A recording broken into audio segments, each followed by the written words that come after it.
Dr Goodvibes is broadcast every week on the Jawbone Podcast Network with the support of listeners like you.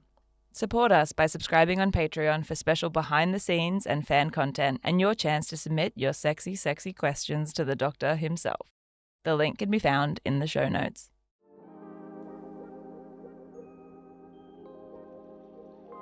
It's getting late, and the lights are getting dim. Welcome to a place with no taboos, no judgment, where every question you've ever had about love, sex, kink, and relationships has an answer. This is The Late Shift with Dr Goodvibes. Good evening, lovers. This is Nurse Katie Bradley filling in for the physician of fornication, the one and only Dr Goodvibes. Sadly, the doctor is on leave this week, so we will be playing a greatest hits episode, collecting the best of the doctor's amorous advice, copulatory counsel, erogenous exhortations, and romantic recommendations for the last few years for your sonic stimulation. Stay tuned and enjoy the best of The Late Shift. Okay, our next question is a bit of a doozy. It was originally flagged due to its brevity as a good fit for a quickie, but we over here at the Late Shift have decided to give this one a little bit more airtime, a little more room to breathe, because frankly, there's a bit to it, and I'd like to get a little bit deeper with it. This question comes from Cosmo in Illinois. Thank you for emailing, Cosmo. Hi, Doctor. Okay, I'm a furry. I've come to terms with this and find it a fulfilling and enriching part of my social and sexual life. Obviously, I keep this part of myself firewalled from work. The kicker is that I've been asked to wear a mascot suit as part of a work event. I'm the only one that it will fit, so saying no will impact the whole marketing plan. What's more, this is an angle that I suggested as a coy little private joke, never thinking marketing would pick it up. My workplace values team spirit, and refusing could impact my opportunities going forward. I'm worried that wearing the suit will mean imposing my fetish on other people who won't be able to consent. Is it wrong to do something that will inevitably turn me on in the workplace, even if no one will ever know? Cosmo. Great question, with, frankly, a lot of depth to it. Your issue, seemingly brought about by a string of random happenstance, actually opens up a lot of interesting questions about ethics and consent, especially in relation to the world of what can be a very outward-facing fetish. Let me start by saying simply this. As with all sexual activity or sexual-related activity, consent is paramount. But I think you understand this. The tone of your email makes me think that you have given this some thought. You have not entered into this situation haphazardly. You're clearly a very critical person, and you have no issue turning that critical lens upon yourself when exploring the terms of your particular fetish. That's a good start.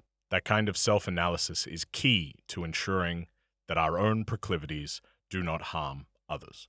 Where I think you can draw the line around this particular question is the idea of public and private expression of self. Your kink, in this case being a furry, is a private aspect of your sexuality, and you feel that wearing a mascot suit for a work event is a public act that has the possibility of directly involving people who are not normally part of that world or your private life at all, however indirectly, in that fetish. So I believe what this comes down to is a question of intent. The tone of your email suggests that, yes, your original suggestion of including a mascot suit in some sort of marketing campaign for your job was based in your own preference to wear a mascot suit during sexual activity. Not because you seriously intended to do so, but as a private joke to yourself. Amusing oneself is a harmless activity, generally. It sounds to me that this situation has gotten away from you somewhat. You are potentially correct to assess that at this stage in the game, refusing to wear the costume, refusing to participate in the marketing event could negatively affect your possibilities of promotion and your place within a workplace that values team culture over all else. Obviously, this collides with the private part of yourself you have chosen to keep separate from them. I believe firewalled was the term you used. The fact that you yourself, Cosmo, are a furry and enjoy wearing mascot suits and tie your sexual satisfaction to that enjoyment is irrelevant to the ethical question at hand. Your private sexual practices do not make you inherently unethical or incapable of making sound professional decisions. Now, I do want to just call out a couple of things here. If you can honestly say, and I'm not calling you a liar, I just want to encourage you to check in with yourself and make sure that everything you've written to me is 100% true, down to the bone. If you can apply that admirable lens of self-criticism to this situation and say to yourself honestly, I did not engineer this situation. I am genuinely assessing that failing to participate will negatively affect my job prospects. I need to do this. Then I feel there's not much of an ethical issue at hand, apart from your behavior in the moment. And you can go right ahead. But if you feel a part of yourself has potentially engineered this situation, if there is some dark hidden recess deep inside your mind that is excited at the prospect of adding an exhibitionist or voyeuristic angle to your usual furry practice, then maybe, despite the potential professional repercussions, this is not the right moment. This is not something you should do. Ask yourself those questions and answer them honestly. There's an element here that makes this especially tricky. Furries, well, I think they get a bum rap. It's a very prominently featured deviant, and I promise you I'm holding up my fingers in big old air quotes right now, deviant behavior. It's been parodied, it's been referenced in popular comedies. Once South Park dedicates an entire episode to your particular fetish, the public perception is inexorably changed. So, it might be tough for you to go to a trusted manager or colleague and explain to them your misgivings, because their idea of what a furry is and what a furry does has already been shaped, despite the fact that there is a good chance they've never met or talked to one personally. So unless there is someone at your job in a senior position who you trust implicitly, this is probably not going to be possible. So if it comes to that, you might just have to fake a sick day, book a trip out of town that you can't get out of, maybe pretend your grandma died, just depending on how desperate the situation gets. But if you answered those questions I talked about earlier and you are hell-bent on proceeding with this course of action, then there is some advice that you can take to heart to alleviate this guilt that I am already sensing in the tone of your email. You use terms like imposing and the idea that you've come to terms with being a furry, and that to me has a ring of a slight self-loathing. And look, I'm no stranger to that myself.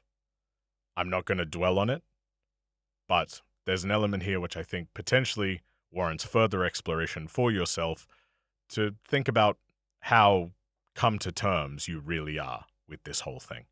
An aside, and not something I can help you with today. Today, I assume we're on a time schedule because this event is coming like a train, and even though we only received your email a few days ago, it could be tomorrow for all I know. So, let me give you some practical advice to get you through this day. 1. Intent is everything. If even putting the costume on causes unrelenting or inescapable feelings of sexual arousal, you can't rely on those to just go away on their own. So you can either run from it, which is to say, take the costume off, burn it, and flee the scene, or spill hot coffee down the front of it, making it unusable for a marketing event. These are Hail Mary plays that I trust to your judgment whether or not to use. But if you put the costume on and find that you can maintain a feeling of relative normalcy, or you can isolate sexual feelings from just being in a costume, which reminds you of the costume or costumes I presume you already own, you're okay. That's a strong start. After that, intent matters. In the way you interact with people, in the way you acknowledge the people who are coming to this event, keep it light, keep it non-sexual. You're a mascot. You're going to be hugged.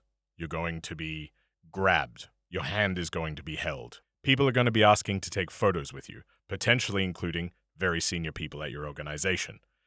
If those are behaviors or practices that align closely with the more sexual elements of your furry play, try to avoid them. You can set boundaries around this.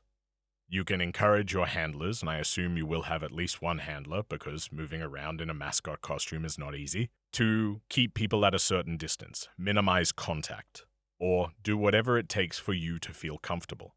The irony here is, for an average person with a purely vanilla sexual appetite, with no specific feelings or thoughts about mascot costumes at all, being inside of one when you are not a professional actor or mascot player at a theme park that does this every day is probably going to be uncomfortable. The source of that discomfort is not important. You may honestly express it to your handler, your manager, whomever, the rest of the team, that you are feeling uncomfortable and you need certain boundaries to be set in order to maintain your own comfort and do a good job. And they should be able to meet those boundaries and accept them. If at any point during the day, some element of exhibitionism or just the act of being in the costume for an extended period of time starts to generate sexual feelings, take a break. Head out the back. I'm sure that they will have facilities for you to do so because if nothing else, a mascot costume at an event is a hot, sweaty place to be. And I apologize for using such provocative language when describing it.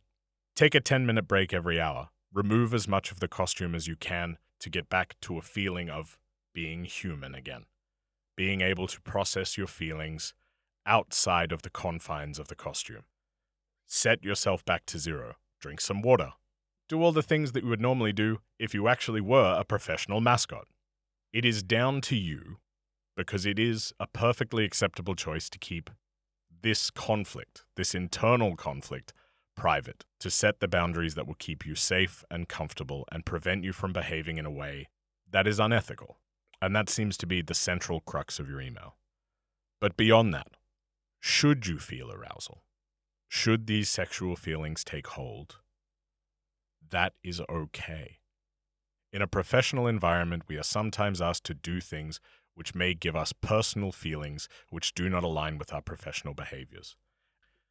If you were an EMT who is attracted to women, and you are called to an emergency in the locker room of a college lacrosse team at the moment when they're all showering, and you burst through the door and take in your peripheries a bunch of women who are attractive to you, are you a bad person if you do the job, if you service the needs of the community, if you resuscitate the woman who is undergoing some sort of cardiac arrest, while at the same time unable to ignore the fact that there is sexually exciting ancillary things happening around you? Certainly not.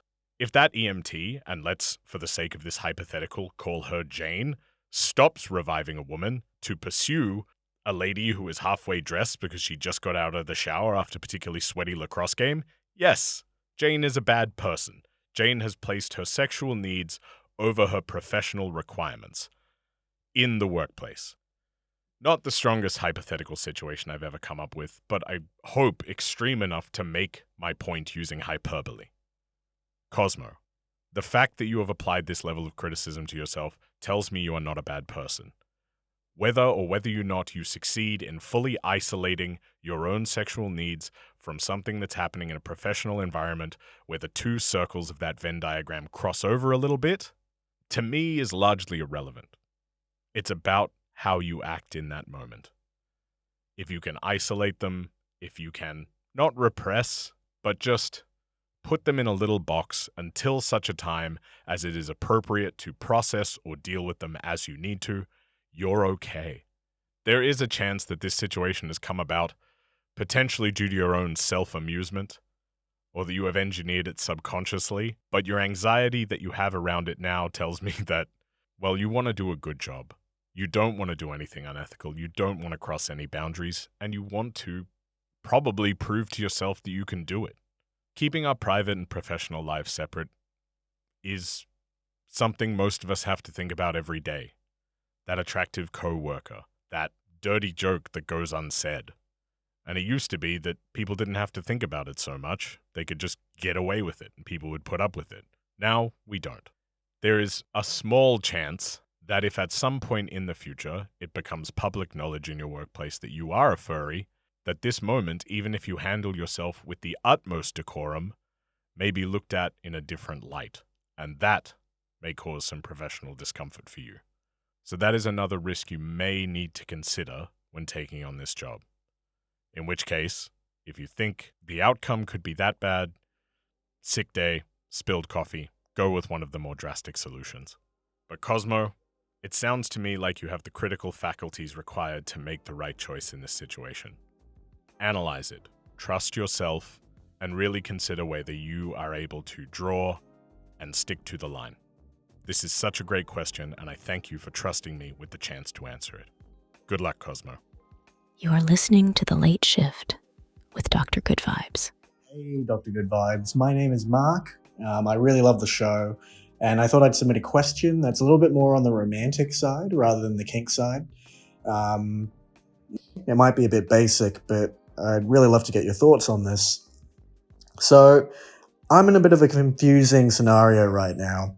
I have a friend that I've known for 7 years now, and we've been on the periphery of each other's awareness and have only just become good friends in the past year or so.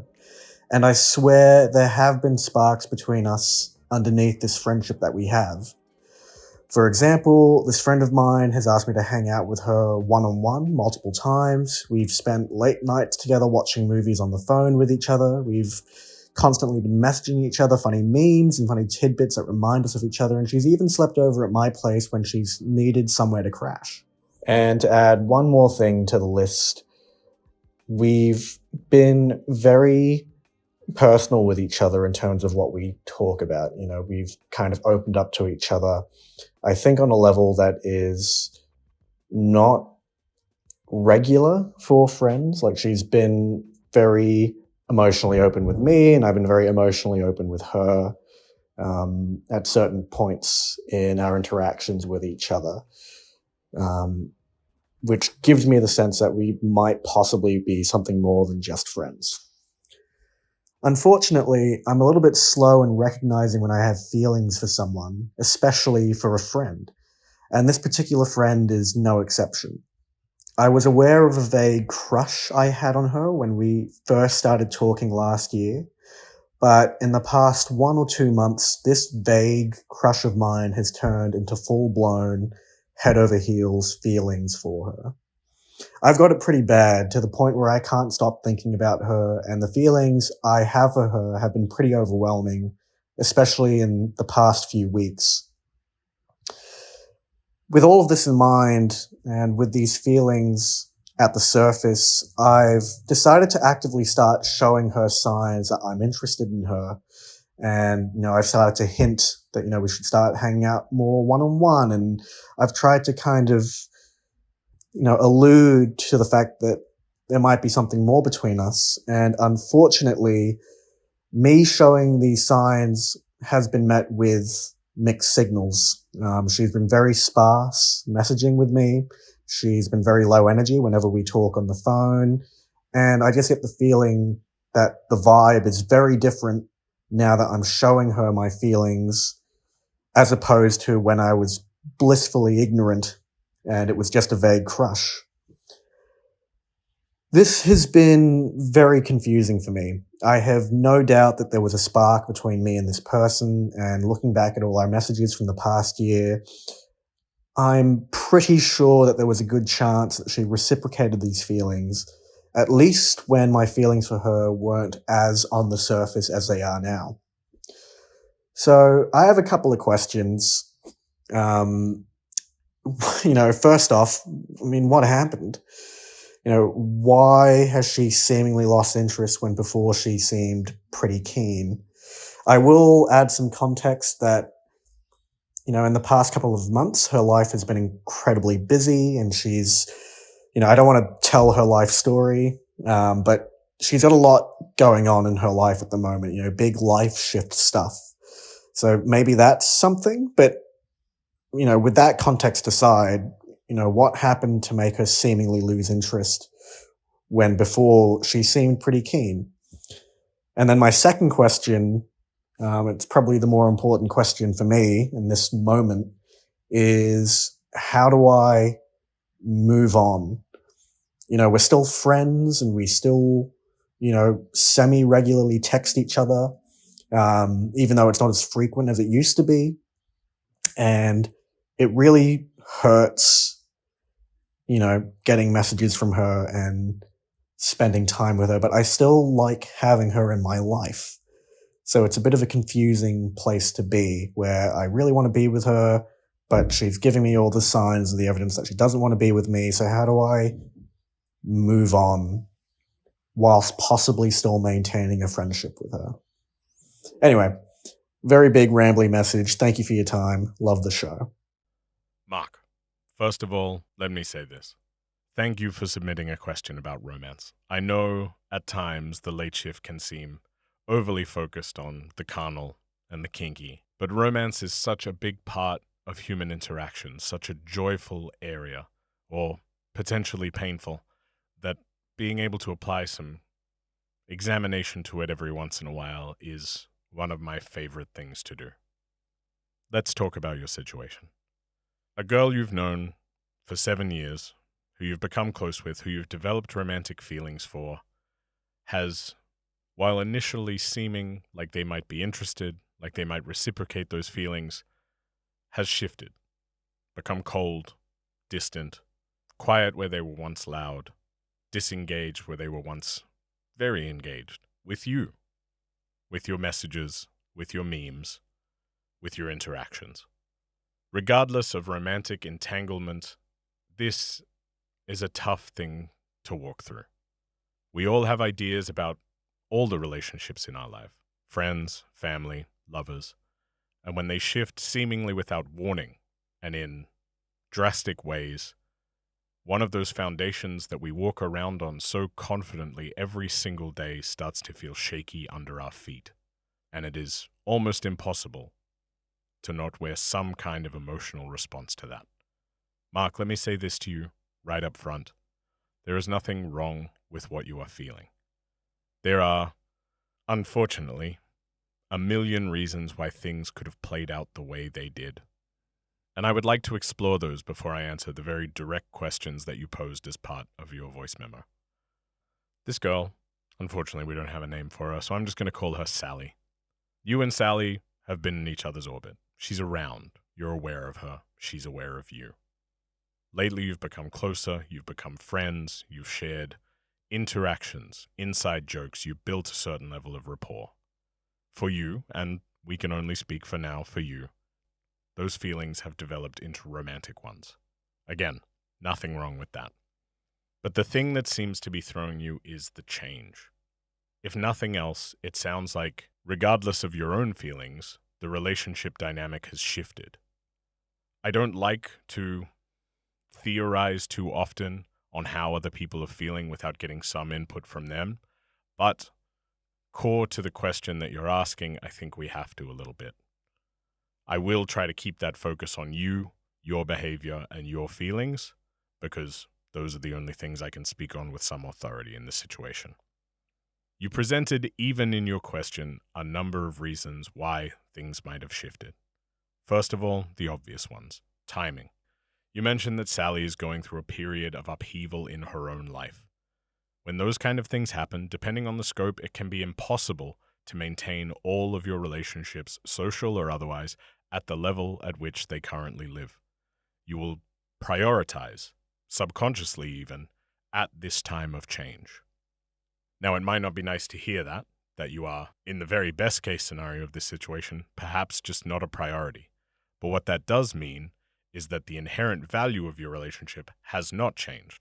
And when this period of upheaval ends, when things settle down, you may find that your relationship returns to its previous form.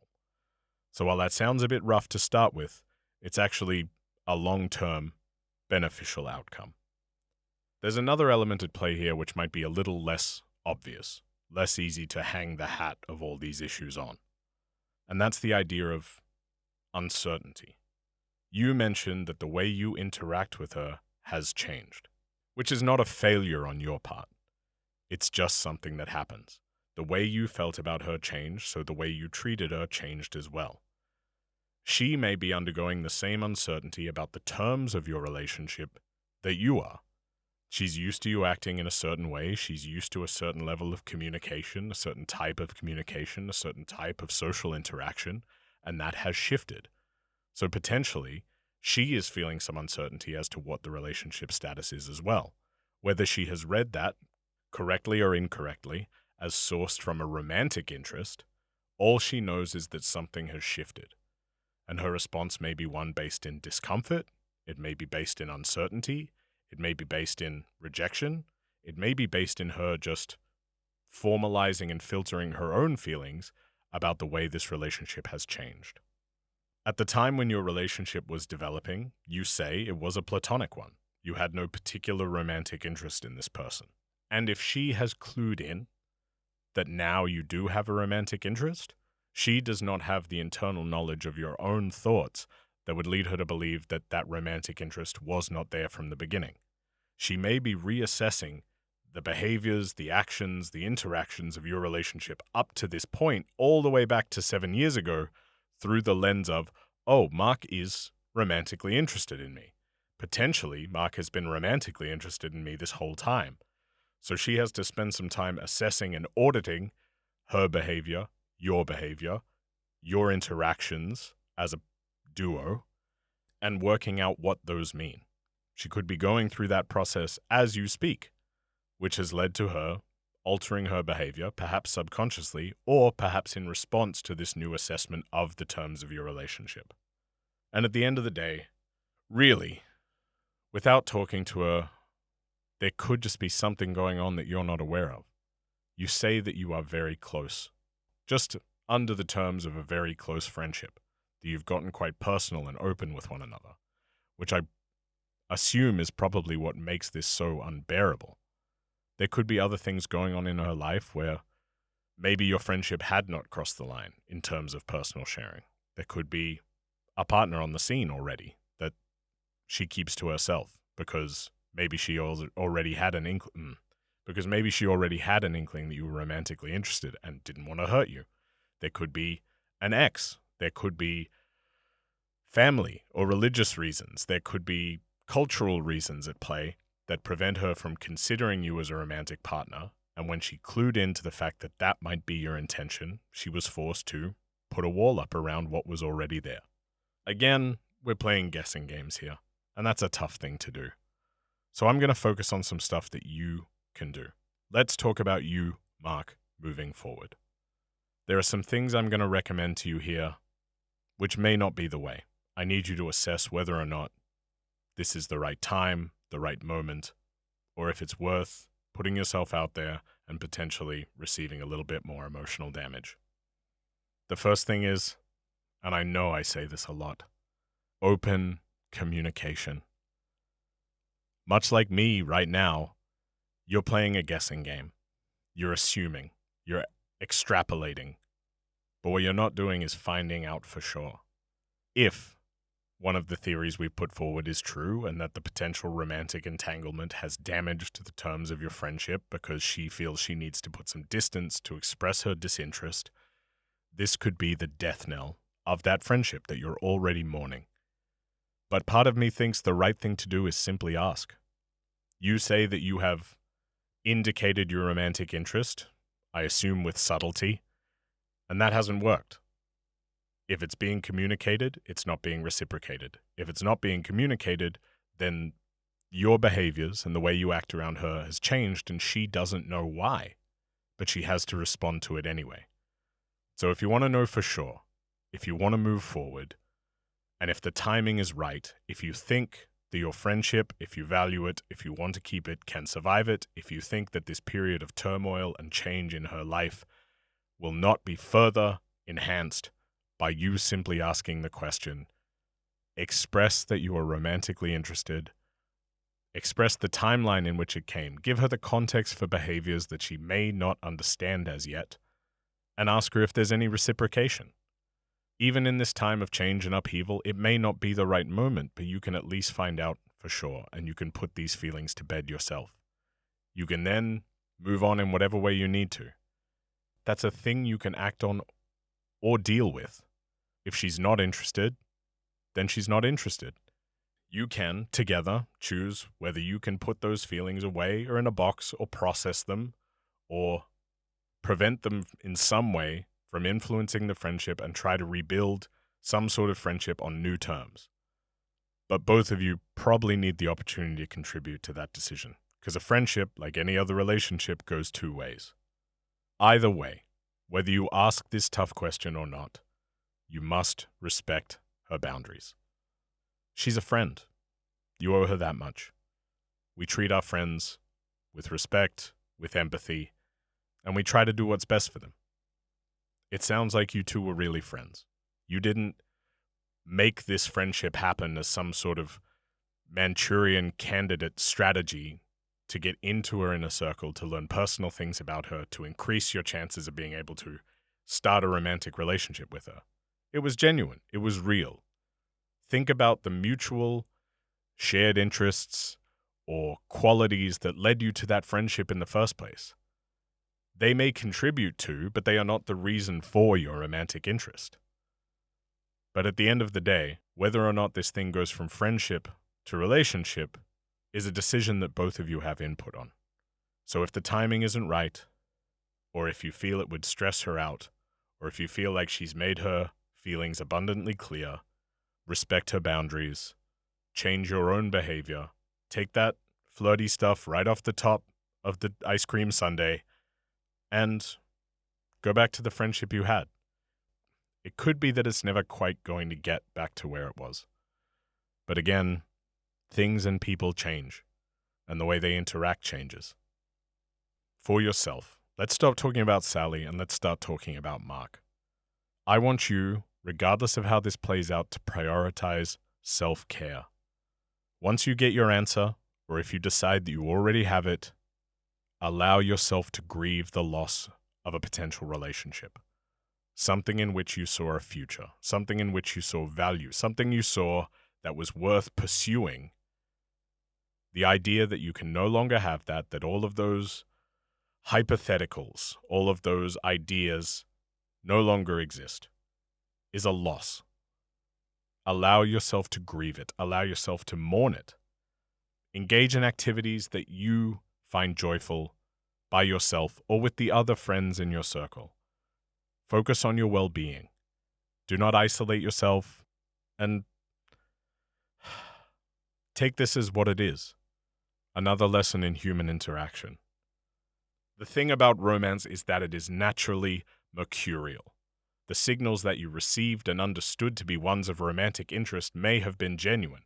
In that moment, she may have looked at you and been attracted to you, been enamored with you in some way.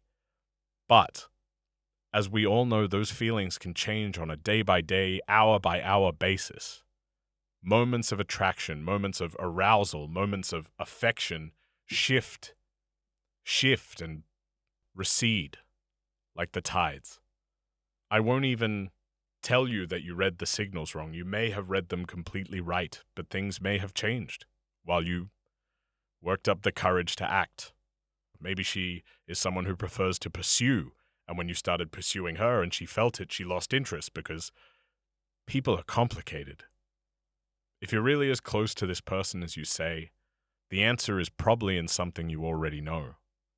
The people that they have dated in the past, the people that they have expressed an attraction to openly in the time that you've been friends, they can tell you something about whether or not they would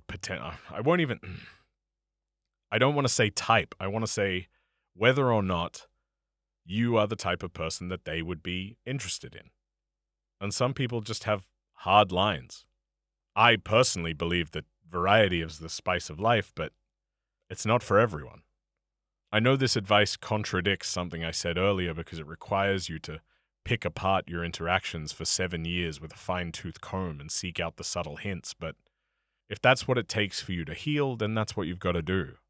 As long as it doesn't pull you into a spiral of despair. That self-care angle is so, so important. So, Mark, if you think that this race is run, if you can assess it and say, it's done, either because of the situation or because of the way things have gone or because of external factors.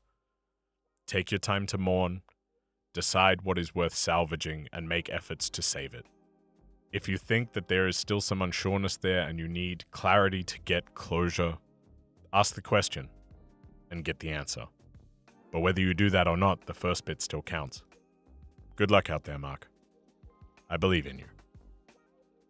You are listening to The Late Shift with Dr. Goodvibes. All right, Katie, hit me with another quickie. What? What's wrong with your mic? No, I can't hear you at all. We got to get this done now. Do you want me to just read it? Yeah, okay. Yeah, put it up on my screen. All right, for the potentially first time ever, this is Dr. Goodvibes reading his own quickie. What a treat. Hey, Dr. Goodvibes. First off, love the show and all the advice and knowledge you've been able to share so far. Oh, thank you. I'm in a bit of an awkward position right now at work. I started a new job mid-last year, and when I first joined, I immediately hit it off and became good friends with a colleague of mine. Let's call him Joe. Joe is a really lovely person, and I get along so well with him. We've hung out a bunch of times, stayed up late playing video games, and even let each other in on some personal stuff from each of our lives. It's been a really lovely, rewarding friendship, at least to me. However, to Joe, it's become clear recently that he wants something more than just a friendship. He's both openly and slyly alluded to the fact that he wants to make out with me. He's called me Loverboy on multiple occasions, and at one point he said, "I love you" to me in a non-joking, non-platonic way. He's a great guy, but the big conundrum is, I'm not gay. I'm pretty definitive on that.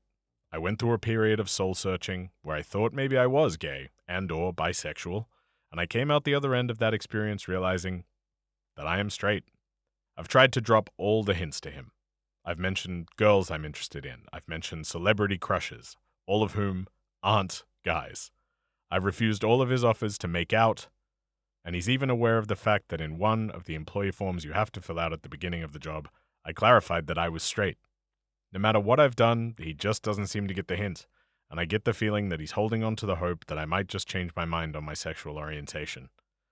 How do I definitively let him know that I am indeed straight, and that I have no interest in pursuing a romantic relationship with him, all while maintaining the friendship that we have? Yours truly, Lucas. Oh boy, this is a doozy. You know what? This is a quickie. I gotta treat it as such. Oh boy. Okay. Lucas. There is a term for this kind of sustained, unreciprocated, unwanted interaction in the workplace. It's called sexual harassment. And here's the thing. Unfortunately, we have to look at this through the terms of that. You have expressed that this person, Joe's behavior in the workplace has made you feel uncomfortable, unsafe, harangued, harassed, constantly put upon to respond to it by defending your own sexuality, your own sexual orientation, and your own personal interest in any one individual as a sexual or romantic partner. I hate to say it, but this is just straight up sexual harassment. And at the end of in the last line of the email, oh boy, oh, this is such a bad one. Okay, all right. There are some situational elements at play here that make this, what is frankly obvious assessment, tough to hear. There is the context of the pursuer being a gay man. Considering the history of attacks on gay men for expressing interest in straight people, the idea of the gay panic defense, which was something that straight men could use to duck an assault or manslaughter charge because they whooped the ass of a gay man who hit on them, which they say made them feel unsafe. Yes, that all happened. That's all part of our history, and in some areas it is part of our contemporary life, and it is fucked up.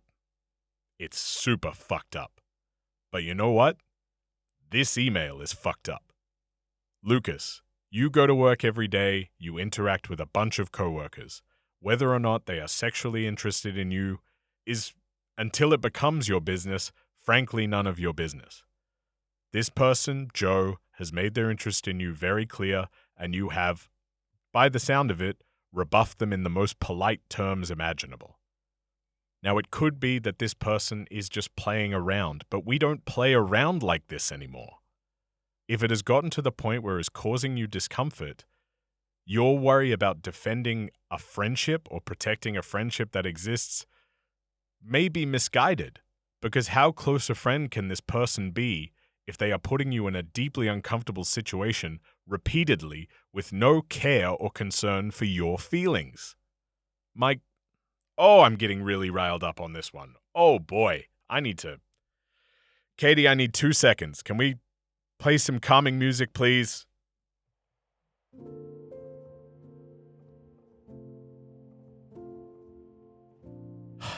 Okay, that worked. Thank you, Katie. Even if your mic is broken, your desk still works. Thank goodness. All right, I'm going to play devil's advocate here. As much as I am... That's not what they pay me for. As much as that's not what they pay me for, I am going to do it. The nature of the language you used in this email, the idea of subtly dropping hints and all that kind of thing, makes me wonder if you have at any point just flat out said, I am not interested in this. And it sounds like you have. You have expressed that you are a straight male to a gay male who has expressed interest in you. Fine. The nature of the interactions you've had since that moment could be construed as play. The terms of a friendship that Joe thinks is the nature of your relationship. He flirts with you, you playfully rebuff him, it's fun. And that can be fun. What I don't see here is you expressing your discomfort. The idea of trying to be subtle, and I guess I understand that because at the end of the day, it sounds like you want to protect a friendship that you value. Really, really, really, Lucas, there is only one thing for this. Because if you keep your discomfort inside, if you compress it and hide it for the sake of this person or because you think that your friendship might be changed if you tell them that they are doing the wrong thing, you are only hurting yourself and potentially putting yourself in a situation where things will get worse. Clear, direct communication. Joe, no more dropping hints. Say the words. Privately, sensitively, calmly, as you can. Maybe even take it out of the workplace environment, which has generated this problematic behavior, and tell Joe how you feel. Joe, dude, the hitting on me, it makes me uncomfortable. And it's got to stop. It's unprofessional. Lean on the fact that you are co-workers to protect yourself from making it too personal, because you are forced into a situation where you have to see this person every day, and they are choosing to behave this way. And when you have your very kind, gentle, understanding conversation with Joe, let him know that you still value him as a person and that you value your friendship. But if you lead with that, it gives you the best chance of keeping what you want and alleviating this discomfort. Now, I'm not saying this is going to go down easy. He might lash out at you. He might take umbrage with the fact that you have misread behavior that he saw as playful as threatening or just insensitive. And he might lash out. That might be it for the friendship. But what are you trying to protect here? If you can communicate with him in a way that does not make it personal, that does not attack him as a person, and he chooses to respond in that way, then that's on him. But if you go in clearly, emphasize the friendship, say where you are comfortable, say where your boundaries are clearly, be kind, but by God, Lucas, be firm, and give him space if he needs it, and he still chooses to end the friendship or change the terms of it or treat you like you're being an asshole for bringing this up, then that's on him. And unfortunately, in that situation, it's hard to argue that that friendship was worth working that hard for. It's 2024. We don't let sexual harassment slide anymore. We're just not doing it. And if we've learned anything from the conversation, the discourse around this in the zeitgeist, it's that at the end of the day, intent doesn't matter. He's hurting you. He's causing you discomfort. And look, there's a lot of other radio and podcast hosts out there that might be like, oh, poor little straight boy. Have a jar full of concrete and harden the fuck up. Well, fuck that. There are other versions of this email where I question your internalized homophobia or potentially your own feelings. Only gently, and I would only ever do it gently. But you did say specifically in your email that you have done this self-analysis on yourself.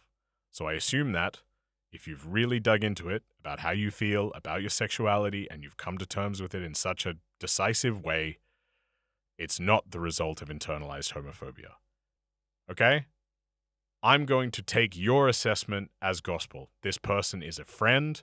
They care about you. You care about them. You have a personal and established relationship with one another. You both deserve and you both are allowed to express your needs as part of that to make it work, make it comfortable, make it safe. And the same goes for the workplace. I know that the politics and everything around it are tricky, but this kind of whataboutism is usually the privy of the shit. But if he were a straight man and you were a straight woman, you wouldn't have even emailed me about it. Like, anyone who you might have spoken to might have told you the exact same thing I just did. So, Lucas, take the advice I've given you. Protect the friendship if you can, but don't leave yourself in a position of discomfort or pain over something that is not being reciprocated. This person is not acting like a friend right now. That's it. Advice over. Quickie done. I feel dirty. I feel dirty. God, I hate getting angry on behalf of straight people. Oh my God. Doesn't feel good. As always, if you have a question, you can email us at drgoodvibes@jawbonenetwork.com or through the form on jawbonenetwork.com/drgoodvibes. Dr. Goodvibes will return to the late shift next week with the prescription for all your most pressing, passionate problems.